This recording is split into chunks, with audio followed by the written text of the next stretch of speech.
Guys, welcome back to my YouTube channel. അപ്പം ഇന്ന് ഞാനൊരു ഹോസ്റ്റൽ എസെൻഷ്യൽസ് വീഡിയോ ആണ് ചെയ്യാൻ പോകുന്നത്. കാരണം ഓൾമോസ്റ്റ് ഇപ്പോൾ പുറത്തേക്കൊക്കെ പോകുന്ന ബാംഗ്ലൂരിലേക്കൊക്കെ പോകുന്നവർക്കാണെങ്കിൽ കോളേജ് സ്റ്റാർട്ട് ആവാനായി. അപ്പോൾ എനിക്ക് മറ്റന്നാളാണ് പോകേണ്ടത്.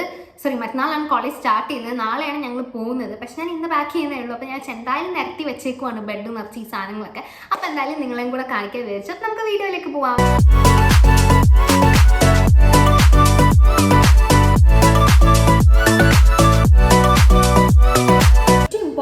നമ്മുടെ സാധനം എന്താണെന്ന് വെച്ചിട്ടുണ്ടെങ്കിൽ നമ്മുടെ ഡോക്യുമെന്റ്സ് ആണ്, നമ്മുടെ സർട്ടിഫിക്കറ്റ്സ്, നമ്മുടെ ഐഡന്റിറ്റി കാർഡ്സ്, പിന്നെന്താണ് നമ്മുടെ ഒരു സെറ്റ് ഓഫ് ഫോട്ടോസും കയ്യിൽ വെക്കുക. കാരണം അവിടെ പോയിട്ട് എന്തെങ്കിലും ആവശ്യങ്ങൾക്കൊക്കെ ഫോട്ടോസ് ചോദിക്കുക. അപ്പം നമ്മൾ സ്റ്റുഡിയോ തപ്പി നടക്കേണ്ട ആവശ്യമില്ലല്ലോ. എൻ്റെ വയസ്സ് പണ്ടത്തെ ഞാനാണ്, തടിച്ച ഞാൻ. അപ്പോൾ ഒരു സെറ്റ് ഓഫ് ഫോട്ടോസും കയ്യിൽ വെക്കുന്നത് നന്നായിരിക്കും. എന്നിട്ട് ഈ സാധനങ്ങളൊക്കെ ഒരു ഫയൽ സൂക്ഷിച്ച് വെക്കുക. കാരണം നഷ്ടപ്പെട്ട് കഴിഞ്ഞാൽ ഭയങ്കര ബുദ്ധിമുട്ടാണ് ഇത് ഉണ്ടാക്കാൻ വേണ്ടി പോകുന്നത്. എൻ്റെ 12th സർട്ടിഫിക്കറ്റ് നഷ്ടപ്പെട്ടിട്ട് ഡ്യൂപ്ലിക്കേറ്റ് ഉണ്ടാക്കിയത് ഗൈസ്. അപ്പം ഭയങ്കര പാടാണ്, പെട്ടെന്നൊന്നും നടക്കൂല, പെട്ടെന്നൊന്നും കിട്ടൂല ഈ സാധനം. പിന്നെ നമ്മുടെ പേഴ്സണൽ ഹൈജീന് വേണ്ട കാര്യങ്ങൾ ബേസിക് ആയിട്ട് നമ്മുടെ പേസ്റ്റ്, ബ്രഷ്, ടങ് ക്ലീനർ എനിക്ക് കിട്ടിയില്ല ഗൈസ്, നല്ല വാങ്ങിക്കാൻ പോയപ്പം. അപ്പം അതിന്ന് പക്കൊണ്ട് വരേക്കും അത്. പിന്നെ എന്താണ് നമ്മുടെ face wash, then mouth wash. ഇത് എന്താ പറയുക, ഇമ്പോർട്ടൻ്റ് ആയിട്ടുള്ള സാധനമല്ല, ഓരോരുത്തരുടെ പ്രിഫറൻസ് അനുസരിച്ചിട്ടാണ്. അപ്പം ഈ പറയുന്ന സാധനം. പിന്നെ നമ്മുടെ ഷാംപൂ, കണ്ടീഷണർ. ഇത് ഒരു ബോട്ടിൽ വീട്ടിലുള്ളതും ഒരു ബോട്ടിൽ പുതിയത് വാങ്ങിച്ചത്. ഈ ഷാമ്പൂ, കണ്ടീഷണർ അല്ലെങ്കിൽ ഇങ്ങനത്തെ ലീക്ക് ആവുന്ന സാധനങ്ങൾക്ക് നമ്മളൊന്ന് ഇങ്ങനെ ഒരു സ്റ്റിക്കിംഗ് ടേപ്പ് വെച്ചിട്ട് ഇങ്ങനെ സീൽ ചെയ്യുന്നത് നല്ലതായിരിക്കും. കാരണം അങ്ങനെ ചെയ്ത് കഴിഞ്ഞിട്ടുണ്ടെങ്കിൽ നമ്മൾ ഡ്രസ്സിന്റെ കൂടെ വെക്കുന്നതല്ലേ, വെറുതെ ചാൻസ് എടുക്കണ്ടല്ലോ, റിസ്ക് എടുക്കണ്ടല്ലോ. അപ്പൊ ഈ പറയുന്ന സാധനങ്ങൾ. പിന്നെ സോപ്പ്, ഈ സോപ്പും ഉണ്ട്, ബോഡി വാഷും ഉണ്ട്. ഇതിൽ ഞാൻ പ്രിഫർ ചെയ്യുന്നത്, ട്രാവലിങ്ങിനൊക്കെ പോകുമ്പോൾ ഞാൻ പ്രിഫർ ചെയ്യുന്നത് ബോഡി വാഷാണ്. കാരണം നമ്മൾ സോപ്പ് നമ്മൾ ഭയങ്കര മെസ്സി ആയിരിക്കും, നമ്മൾ ഉപയോഗിച്ച് കഴിഞ്ഞാൽ അതൊരു സോപ്പ് ബോക്സിലാക്കി വെക്കണം. ഇതാകുമ്പോൾ ആ ബുദ്ധിമുട്ടൊന്നുമില്ല. പക്ഷെ നഷ്ടമാണ് ശരിക്കും പറയുകയാണെങ്കിൽ, പെട്ടെന്ന് തീർന്നു പോകുന്ന സാധനം, ഭയങ്കര പൈസ ചെലവാണ് ഇതൊക്കെ. ഓക്കെ, ഈ പറയുന്ന സാധനങ്ങൾ. പിന്നെ ഈ സോപ്പ് വെക്കാൻ വേണ്ടി ഒരു സോപ്പ് ബോക്സ്. കാരണം നമ്മളിങ്ങനെ ഹോസ്റ്റലിൽ അല്ലെങ്കിൽ പി ജിയിലൊക്കെ നിൽക്കുമ്പോൾ ഷെയറിങ് ആയിരിക്കുമല്ലോ. അപ്പം മാറിപ്പോകാണ്ടൊക്കെ ഇരിക്കാൻ നമ്മൾ ഓരോരുത്തർ ഓരോ കളറുള്ള സോപ്പ് ബോക്സ് ഒക്കെ വാങ്ങിച്ചാൽ നല്ലതായിരിക്കും. പിന്നെ ഒരു set of tissues, normal soft tissues. നമ്മൾ ഫേസ് ടിഷ്യൂ അല്ല, വെറുതെ നമ്മുടെ കൈയൊക്കെ തുടയ്ക്കാൻ വേണ്ടിയിട്ടുള്ള കാര്യങ്ങളൊക്കെ. പിന്നെ ബാത്റൂമിൽ വെക്കാൻ വേണ്ടിയിട്ട് ഈ ഒരു എയർ റീഫ്രഷ്നർ. ഇത് ഡാസ്ലറിനാണ് ഗൈസ്, പുതിയതാണ്. ഡാസ്ലറിനൊക്കെ റീഫ്രഷ്നർ ഇറങ്ങി. അപ്പൊ ഈ സാധനമാണ് സാൻഡൽ ഫ്ലേവർ എന്ന് പറഞ്ഞിട്ട്. അപ്പൊ ഇത് വെക്കുക, ബാഡ് സ്മെല്ലൊക്കെ നമുക്ക് പോക്കാം. പിന്നെ നമ്മുടെ കൊതുകൊക്കെയുള്ള സ്ഥലമാണെങ്കിൽ ഇങ്ങനത്തെ സാധനങ്ങൾ കൊണ്ടുവന്നാൽ ഭയങ്കര നല്ലതായിരിക്കും. ഞാൻ ഒഡോമോസ് ആണ് നോക്കിയത് നമ്മൾ ഈ മേലിൽ തേക്കുന്നത്. പക്ഷെ അത് അവിടെ ഉണ്ടായിരുന്നില്ല, തീർന്നു പോയിട്ടാ തോന്നുന്നു. അപ്പൊ ഇത് വാങ്ങിച്ചത് മാക്സോന്റെ ആണ്. അപ്പം ഈ പറയുന്ന സാധനം. ദെൻ ചീർപ്പ്, നമ്മുടെ കോമ്പ്. ഇത് ഞാൻ എപ്പോഴും എവിടെ പോയാലും ഞാൻ എടുക്കാൻ മറക്കുന്ന സാധനം. എടുക്കുന്ന വിചാരിക്കും, പക്ഷെ അത് പോയി പോകും. കാരണം ഇങ്ങനത്തെ ചെറിയ ചെറിയ സാധനങ്ങൾ നമ്മൾ എപ്പോഴും മറന്നു പോവുക. അപ്പൊ ഈ പറയുന്ന സാധനം. പിന്നെ ഒരു പെർഫ്യൂം. പിന്നെ നമ്മുടെ ഫേസ് റേസറും ഷേവിങ് സ്റ്റിക്കും കാര്യങ്ങളൊക്കെ. പിന്നെ ഗേൾസ് ആണെങ്കിൽ സാനിറ്ററി പാഡ് അല്ലെങ്കിൽ മെൻസ്ട്രുവൽ കപ്പ് യൂസ് ചെയ്യുന്നവർ അത് ഒന്ന് കയ്യിൽ വെക്കാൻ നല്ലത്. കാരണം അർജന്റ് സിറ്റുവേഷൻസിലൊക്കെ നമുക്ക് കയ്യിലുണ്ടെങ്കിൽ പേടിക്കാനില്ലല്ലോ. പിന്നെ നമ്മുടെ ടോയ്ലറ്റ് ഒക്കെ ക്ലീൻ ചെയ്യാൻ വേണ്ടിയിട്ട് ഒരു ഫ്ലോർ ക്ലീനറും ഒരു ടോയ്ലറ്റ് ക്ലീനറും ഇതും കൊണ്ടുപോകുന്നത് നല്ലതാണ്. പിന്നെ ഇത് ക്ലീൻ ചെയ്യാനുള്ള ബ്രഷ് ഞാൻ അവിടെ നിന്ന് വാങ്ങിക്കാൻ വിചാരിച്ചു, കാരണം എല്ലാം കൂടെ നിറച്ച് കൊണ്ടുപോകാൻ പറ്റില്ല. പിന്നെ നമ്മുടെ വാഷിംഗ് പൗഡർ. ഇപ്പം ലോണ്ടറി ഫെസിലിറ്റീസ് അവൈലബിൾ ആയിട്ടുള്ളവർക്കാണെങ്കിലും കൂടെ നമ്മുടെ ഇന്നർ വെയർസും കാര്യങ്ങളൊക്കെ ക്ലീൻ ചെയ്യാൻ ഒരു പാക്കറ്റ് അല്ലെങ്കിൽ നമ്മുടെ വാഷിംഗ് സോപ്പോ കൊണ്ടുപോകുന്നത് നല്ലതായിരിക്കും. അത്. പിന്നെ നമുക്ക് കഴിക്കാനുള്ള പ്ലേറ്റ്, പിന്നെ കുറച്ച് സ്പൂണുകൾ കാര്യങ്ങളൊക്കെ നമുക്ക് എന്തെങ്കിലുമൊക്കെ എടുക്കാനും കാര്യത്തിലൊക്കെ സ്പൂണ് കാര്യങ്ങൾ അത്. പിന്നെ ഗ്ലാസ്. ഞാൻ കുപ്പി ഗ്ലാസ് കൊണ്ടുപോകുമ്പോൾ നോക്കണ്ട, നിങ്ങൾ സ്റ്റീൽ ഗ്ലാസ് പ്രിഫർ ചെയ്യുന്നതായിരിക്കും നന്നാവുക. എനിക്ക് സ്റ്റീൽ ഗ്ലാസ് എന്തോ ഇഷ്ടമല്ല, അതുകൊണ്ടാണ് ഞാൻ ഇതെടുത്തത്. പക്ഷെ ഇത് ഞാൻ അവിടെ പോയിട്ട് 2 ദിവസം കൊണ്ട് തന്നെ പൊട്ടിച്ച് കളയും, വേറെ കാര്യം. അത്.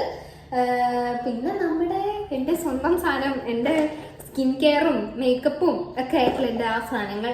മോയ്സ്ചറൈസർ ഉണ്ട്, ഇതിൽ സൺസ്ക്രീൻ ഉണ്ട്, ഒരു സിറം ഉണ്ട്, പിന്നെ ഐലൈനർ, മസ്കാര, പിന്നെ കൊട്ടക്കണക്കിന് ലിപ്സ്റ്റിക്കുകളും ഉണ്ട്. അപ്പം ഈ പറയുന്ന സാധനമെല്ലാം കൂടെ ഞാനൊരു ബോക്സിൽ സെറ്റപ്പ് ചെയ്തിട്ട് ആ പറയുന്ന സാധനം. പിന്നെ നമ്മൾ പ്ലേറ്റ് അല്ലെങ്കിൽ ഗ്ലാസ് ഒക്കെ കഴുകാൻ വേണ്ടി, അല്ലെങ്കിൽ നമ്മളിപ്പോൾ കുക്ക് ചെയ്യുന്നവരാണെങ്കിൽ ആ പറയുന്ന പാത്രങ്ങൾ കഴുകാൻ വേണ്ടി ഒരു സ്റ്റീൽ സ്ക്രബ്ബറും ഒരു നോർമൽ സ്പോഞ്ച് സ്ക്രബ്ബറും കൊണ്ടുവന്നത് നല്ലതാണ്, ആ പറയുന്ന സാധനം. പിന്നെ എന്താണ്, പിന്നെ വാട്ടർ ബോട്ടിൽ. കാരണം ഡീഹൈഡ്രേഷൻ നടക്കരുതല്ലോ. അപ്പം ഞാൻ ചെറിയ വാട്ടർ ബോട്ടിലാണ് പ്രിഫർ ചെയ്യുന്നത്. കാരണം വലുത് കൊണ്ടുപോയി കഴിഞ്ഞിട്ടുണ്ടെങ്കിൽ എൻ്റെ സ്വഭാവം വെച്ച് കഴിഞ്ഞാൽ എനിക്കത് ക്യാരി ചെയ്യാനുള്ള ബുദ്ധിമുട്ട് കൊണ്ട് ഞാൻ എടുക്കൂല. ഇതാവുന്ന സമയത്ത് ഓക്കെ, ഞാൻ വെള്ളം കുടിക്കാൻ പൊതുവെ മടിയുള്ള ഒരാളാണ്. അപ്പം ഇത് കുറച്ച് വെള്ളമാകുമ്പോൾ ഞാനത് കുടിക്കുകയും ചെയ്യും. കാരണം അപ്പം എനിക്ക് കൊണ്ടുപോകാൻ എളുപ്പതാണ്. അപ്പം ഇങ്ങനത്തെ ഒരു നോർമൽ വാട്ടർ ബോട്ടിൽ. ദെൻ വാട്ടറിൽ ഞാൻ എൻ്റെ കുറച്ച് കമ്മൽ സാധനങ്ങൾ, ഓർണമെന്റ്സ് ഒക്കെ ഞാൻ ഇങ്ങനെ ഒരു ബോക്സിലൊക്കെ വെച്ചിട്ടുണ്ട്. ഇതിൽ കുറച്ച് സ്കർട്ട്സും കാര്യങ്ങളും വെച്ചിട്ട് ആ പറയുന്ന സാധനങ്ങൾ. പിന്നെ അയൺ ബോക്സ് ആണ് കൊണ്ടുപോകുന്നത് നല്ലത്. ഇത് എൻ്റെ വീട്ടിൽ വെറുതെ ഇത് കിടക്കുകയാണ്, സ്റ്റീം അയണറാണിത്. അല്ലെങ്കിൽ ഇപ്പം നമ്മൾ ഇപ്പം ഷെയറിംഗ് ഒക്കെ ചെയ്ത് നിൽക്കുന്നവരാണെങ്കിൽ എല്ലാവരും കൂടെ കുറച്ച് പൈസ ഷെയർ ചെയ്തിട്ട് ഒരു അയൺ ബോക്സ് വാങ്ങിക്കുന്നതായിരിക്കും നന്നാവുക. ഇത് വീട്ടിൽ വെറുതെ കിടക്കുന്നതിനെ കൊണ്ടാണ് ഞാൻ ഈ സ്റ്റീം അയണർ കൊണ്ടുപോകുന്നത്. അപ്പം ഈ പറയുന്ന സാധനം. പിന്നെ ഹാങ്ങർ, നമ്മുടെ ക്ലോത്ത്സ് ഒക്കെ നമുക്ക് ഹാങ് ചെയ്ത് വെക്കാനും കാര്യങ്ങളൊക്കെ ഒരു ഹാങ്ങർ, ഒരു സെറ്റ് ഓഫ് ഹാങ്ങർ കൊണ്ടുപോകുന്നത് നല്ലതാണ്. പിന്നെ കുറച്ച് റോപ്പ് കൊണ്ടുപോകുന്നതും പിന്നെ നല്ലതാണ്. കാരണം നമുക്ക് അയലൊക്കെ കെട്ടാൻ വേണ്ടിയിട്ട് ആ പറയുന്ന സാധനം അല്ലെങ്കിൽ നമ്മൾ പോയ സ്ഥലത്ത് നിന്ന് വാങ്ങിച്ചാലും മതി. അപ്പം ആ പറയുന്ന സാധനം കൊണ്ടുപോകുന്നത് നല്ലതാണ്. പിന്നെ നമ്മുടെ ഫോണിൻ്റെ ചാർജേഴ്സ്, ഇതും ഞാൻ മറക്കുന്ന ഒരു സ്ഥിരം സാധനമാണ്, ഞാൻ എടുക്കാറേ ഇല്ല. അപ്പം ഈ പറയുന്ന ചാർജേഴ്സും നമ്മൾ സൂക്ഷിച്ച് വെച്ചിട്ട് വെക്കുന്ന നല്ല ഒരു എക്സ്ട്രാ കോഡും കൂടെ എടുക്കണം. ഞാൻ എൻ്റെ കയ്യിൽ എപ്പോഴും കോഡൊക്കെ മിസ്സായിപ്പോവും. അപ്പം ആ പറയുന്ന സാധനം. പിന്നെ നമ്മുടെ ടവലും, ഒരു ബേസിക് ടവലും ഒരു ടർക്കിയും അത് വേണം. പിന്നെ 2 സെറ്റ് ഓഫ് ബെഡ്ഷീറ്റ് നിർബന്ധമാണ് ഗൈസ്. കാരണം 2 പില്ലോ കവേഴ്സും വേണം. കാരണം നമ്മൾ ഒരു ബെഡ്ഷീറ്റ് യൂസ് ചെയ്ത് അത് അലക്കാടുന്ന സമയത്ത് നമുക്ക് വേറെ വിരിക്കണമെങ്കിൽ വേറെ ബെഡ്ഷീറ്റ് വേണമല്ലോ. അപ്പോൾ ആ പറയുന്ന സാധനം. പിന്നെ ബെഡും കാര്യങ്ങളൊക്കെ പൊതുവെ അവിടെ പോയിട്ട് വാങ്ങുന്നത് നല്ലത്. പിന്നെ ചിലർക്കൊക്കെ ബെഡ് പ്രൊവൈഡഡ് ആയിരിക്കും, അപ്പോൾ കുഴപ്പമില്ല. പിന്നെ നമ്മുടെ ബാഗ്, നോർമൽ നമ്മുടെ ഹാൻഡ് ബാഗും. പിന്നെ ഇതാണ് ഗൈസ് എൻ്റെ കോളേജ് ബാഗ്. ഇത് കണ്ടിട്ട് എൻ്റെ അമ്മയൊക്കെ കളിയാക്കും, അമ്മയും പപ്പയൊക്കെ കളിയാക്കും. ഇനി ഒന്ന് സഞ്ചിയും കൊണ്ടിട്ട് റേഷൻ കടയിലേക്കാണ് പോകുന്നത്. ഞാൻ ഈ പെണ്ണിനെ കണ്ട് ഇഷ്ടപ്പെട്ട് വാങ്ങിച്ചത്. ഞാൻ പറഞ്ഞു ഇതാണ് പക്ക ട്രെൻഡ് എന്നൊക്കെ പറഞ്ഞിട്ട് ഒരിടത്ത് ആർക്കറിയാം. ഇപ്പോൾ കോളേജിൽ പോയിട്ട് ആരെങ്കിലും കളിയാക്കി ഞാൻ കളയുന്നതായിരിക്കും ഗൈസ്. ഞാൻ മീഷോന്ന് വാങ്ങിച്ചതാണ്. അപ്പം ആ പറയുന്നത് നമ്മുടെ കോളേജ് ബാഗ്. ഓക്കെ. പിന്നെ നമുക്ക് വേണമെങ്കിൽ ഞാനിങ്ങനെ കുറച്ച് മസാലപ്പൊടികളൊക്കെ വാങ്ങിച്ചു വെച്ചിട്ടുണ്ട് കയ്യിൽ. കാരണം ഞാൻ ഫുഡ് കുക്ക് ചെയ്യാനാണ് നോക്കുന്നത്. ആദ്യം പോയിട്ട് എന്തായാലും കുക്ക് ചെയ്യലോ നടക്കൂല. എന്നാലും കുറച്ച് ഞാൻ കാര്യങ്ങളൊക്കെ വെച്ചിട്ടുണ്ട്. പിന്നെ നമ്മുടെ നൂഡിൽസും കുറച്ച് സ്നാക്സും കാര്യങ്ങളൊക്കെ കയ്യിൽ വെച്ചിട്ടുണ്ട്. കാരണം നമുക്ക് ഈ ഫുഡ് പെട്ടെന്ന് പോയിട്ട് അവിടെ അഡ്ജസ്റ്റ് ചെയ്യാൻ പറ്റുന്നതായിരിക്കില്ല. അപ്പം നമുക്ക് നൂഡിൽസൊക്കെ ആണല്ലോ ഏറ്റവും ഫസ്റ്റ് ഓപ്ഷൻ. പിന്നെ മെഡിസിൻസ് ആയിട്ട് ഞാൻ കാര്യമായിട്ടൊന്നും കൊണ്ടുപോകുന്നില്ല. ഞാൻ പണ്ട് ഇഷ്ടംമാതിരി മരുന്ന് കഴിച്ചുകൊണ്ടിരുന്ന ആളാണ്. ലൈക്ക് തൊട്ടേനെ പിടിച്ചതിനൊക്കെ പാരസെറ്റമോൾ എടുത്ത് ഇങ്ങനെ വിഴുങ്ങുമായിരുന്നു. അപ്പോൾ പിന്നെ കുറേ ചീത്ത കേട്ട് ഞാനത് നിർത്തി. അപ്പം ഞാൻ എൻ്റെ മെഡിസിനായിട്ട് ഇതെൻ്റെ PCODൻ്റെ മെഡിസിനാണ്. ഇതും പിന്നെ തലവേദന വരുമ്പം യൂസ് ചെയ്യാൻ വേണ്ടിയിട്ട് ഈ പറയുന്ന ഒരു ഓയിലും, ഇത് മറ്റേ എന്താ ആക്സ്പ്രൻ ഇതിൻ്റെ പേരെനിക്കറിയില്ല, ആ ഗൾഫിൽ നിന്നൊക്കെ കൊണ്ടുവരുന്ന ഈ ഓയിൽ, ഈ പറയുന്ന സാധനങ്ങൾ ഞാൻ കൊണ്ടുവന്നുള്ളൂ. അപ്പം നിങ്ങൾക്ക് വേണമെങ്കിൽ ബേസിക് ആയിട്ടുള്ള പാരസെറ്റമോൾ, സിട്രസിൻ എന്ന് പറയുന്ന കാര്യങ്ങളൊക്കെ കയ്യിൽ വെക്കാവുന്ന, പിന്നെ എന്തെങ്കിലും ഒരു ബാമോ കാര്യങ്ങളൊക്കെ വെക്കാവുന്നതാണ്. പിന്നെ നമ്മുടെ ഡ്രസ്സിൻ്റെ പാക്കിങ്ങിനെ പറ്റി അതൊക്കെ ഓരോരുത്തർ ചോയ്സ് ആണല്ലോ. പിന്നെ ചോയ്സിലുപരി കോളേജിലുള്ള ചില റൂൾസും റെഗുലേഷൻസ് ഒക്കെ ഉണ്ടാവും. അതിനനുസരിച്ച് ഡ്രസ്സ് വാങ്ങിക്കുക. ചില കോളേജിൽ ലോങ് ടോപ്പ് വേണ്ടി വരും, അല്ലെങ്കിൽ എന്തെങ്കിലും സ്റ്റോളോ ഷോൾസ് ഒക്കെ വേണ്ടി വരും. ചിലർക്ക് യൂണിഫോം ഉണ്ടാവും. ഇപ്പം എൻ്റെ കോളേജിലൊക്കെ യൂണിഫോം ഉണ്ട്.